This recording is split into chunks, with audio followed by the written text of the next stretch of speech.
The baby had finally fallen asleep, small breaths rising and falling in a rhythm so fragile it felt borrowed.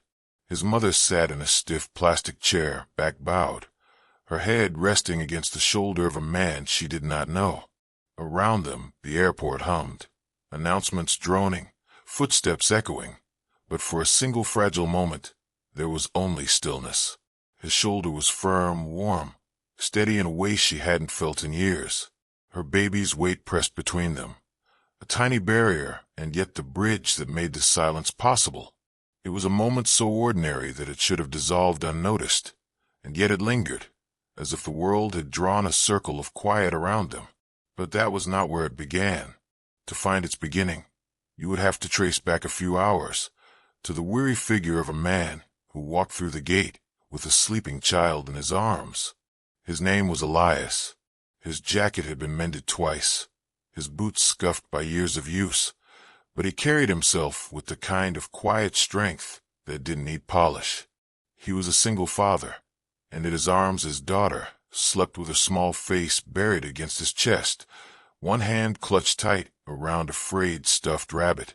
Every trip they made together followed the same ritual, her toy folded into her blanket, his soft hum of the same lullaby, his steady hand smoothing back her hair when the noise of strangers grew too loud. The rituals mattered. They were what held him together after the loss, what steadied her when the world felt too sharp. He found a place to sit near the window, where the glass showed a runway blurred with rain. He held his daughter carefully, adjusting her blanket the way he always did, and for a while he let his gaze drift without really seeing.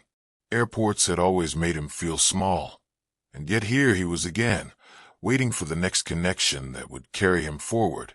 That was when he noticed her. She sat a few seats away, cradling a baby who cried as if the world were ending. She rocked, shifted, tried every trick, but nothing calmed him. Her hair was pulled back. Those strands had slipped free to cling to her damp cheeks. Her coat looked too fine for the setting, her boots polished, but there was nothing polished about the way she pressed her forehead against her child's in desperation. Other travelers glanced, sighed, shook their heads. Her face flushed as though she had failed some unspoken test of motherhood. Elias knew that flush. He had felt it himself when his daughter was small, when strangers measured his worth and how quickly he could hush her. He didn't move at first, but when the baby's cries hit a jagged pitch, he shifted his daughter in one arm, freed his other shoulder, and without a word, nodded toward the empty space beside him. She hesitated.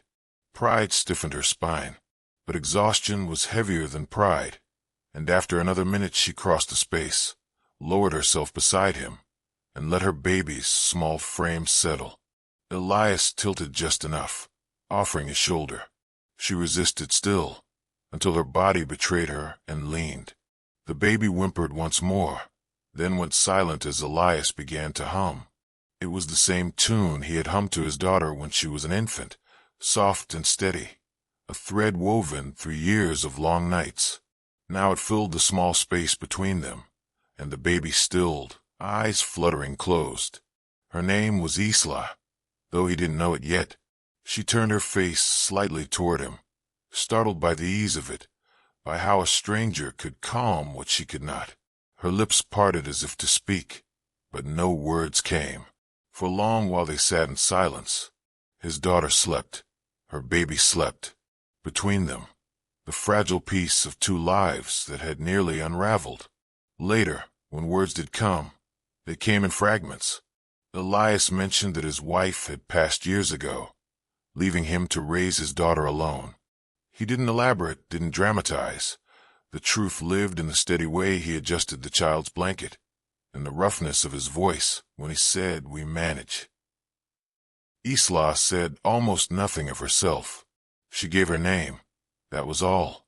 She sipped the water he offered, accepted the crackers he held out for her baby, and let her silence speak louder than words. There was something in her eyes, fatigue, yes, but also a kind of guardedness, as though she lived in a world where trust was a currency too costly to spend. And yet, in the space of that waiting area, a trust began, Small rituals bounded. His hum or sigh, the way she finally let her head rest fully on his shoulder. The hours stretched. Announcements crackled of delays, of weather slowing departures.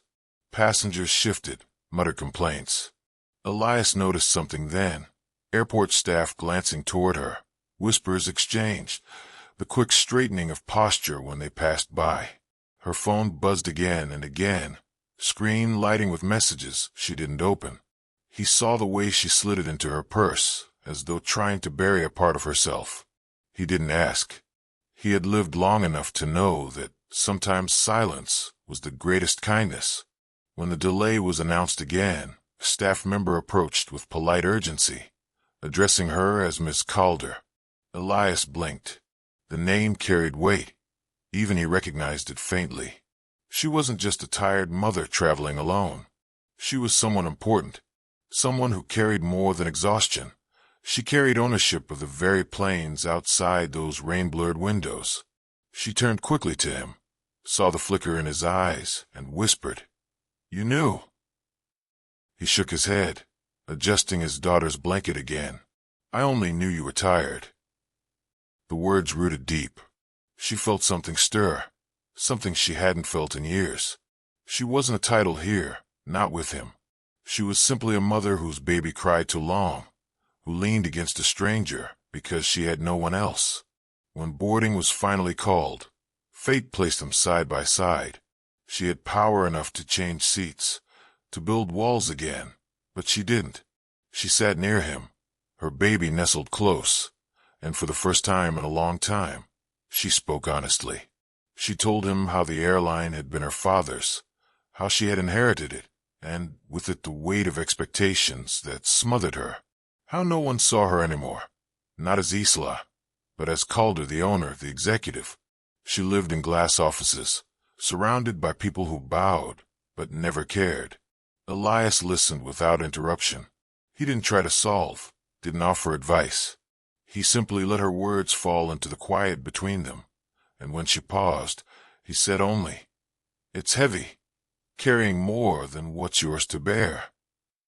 He told her of his daughter, of the small rituals that kept them tethered, folding the rabbit before travel, singing the lullaby, the way she insisted on counting the planes before boarding. "It's the small things," he said. "They keep us human." As the flight rose into dark clouds, turbulence shook them. The baby startled awake, crying again. Without hesitation, Elias reached out. Isla froze, then nodded, letting him take the child. He rocked him gently, humming the same tune. His daughter leaned closer, whispering to the baby, patting his tiny hand. Slowly, the cries softened. Isla watched through tears she didn't bother to hide. She saw in him not just a man, but a father who carried his world with unshakable devotion. She let her guard fall, rested her head back, and for the first time in years, she closed her eyes in peace. When the plane landed, passengers rushed to disembark. Elias rose slowly, adjusting his daughter's jacket. He reached for Isla's bag before she could lift it. She tried to protest, then stopped, letting him. At the terminal's edge, she turned to him, voice trembling. Would you and your daughter join us for dinner? Before your next flight?" The words surprised her as much as him. He hesitated, then nodded. "We'd like that." They walked together toward the quiet glow of the terminal lights, Elias holding his daughter's hand, Isla carrying her sleeping baby against her chest. To anyone watching, they looked like a family. To themselves, they felt like the beginning of something that didn't need a name yet. Sometimes the world asks nothing of us but to offer a shoulder. And sometimes, that shoulder becomes the place we find home. And if stories like this remind you of the quiet power of kindness and the beauty of second chances, stay with us. Share this moment, subscribe, and let these tender stories travel farther than we ever could.